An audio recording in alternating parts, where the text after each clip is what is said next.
Napaaga pala ang pagpunta ko sa palengke dahil bibili ako ng pata tapos 1 kilong laman ng baboy dahil magluluto ngayon si Pa ng munggo na may pata. Ang hinahanap ko sana ng pata yung pangunahan kaso nga lang ubos na yung panghuli na lahat. Mas maganda sana yung pangunahan na paa ng baboy dahil maraming laman. Pero goods naman dahil may napili ako maraming laman. Pinachop ko na din para lutuin na lang diretso pagdating sa bahay. Ang presyo pala nitong pata na nabili ko ay umabot ng 580. Medyo may kamahalan din. Tapos bumili na din ako ng 1 kilong laman ng baboy dahil yun ang sabi ni Pa. Nagtawag sa akin yung partner ko na wag na daw pata, laman na lang daw lahat ng baboy ang bibilin ko. Kaso nga lang nabili ko na yung pata. Pagkatapos ko bumili ng karne ay gulay naman ang sunod kong bibilhin. Bibili din sana ako ng isda kaso marami na akong bit-bitin kaya next time na lang. Ang bibilhin kong gulay yung pampakbit na dahil yun ang lahok sa pata na may munggo. Kalahating kilo na pala ang binili ko, 70 pesos ang presyo. Tapos bibili na din ako ng saging dahil gamot ito sa laging pagpupuyat. Ito ang kinakain ko sa umaga na wala pang almusal tapos minsan inuulam. Nagtaasan na ng kunti ang presyo ng mga prutas dahil December na. Ang huli kong bibilin ay itong bigas sweet pandan dahil maganda daw ang kanin nito. 5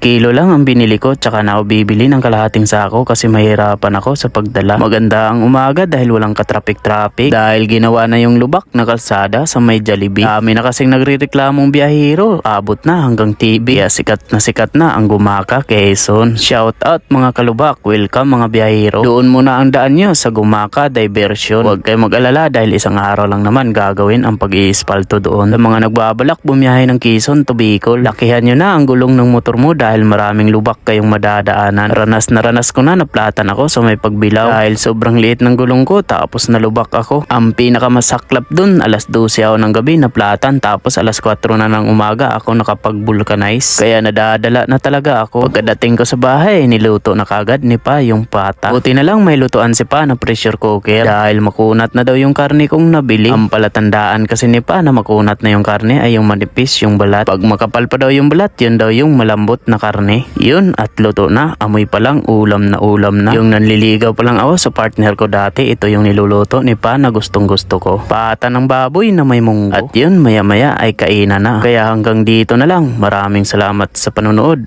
Bye-bye! Dagdagan mo na.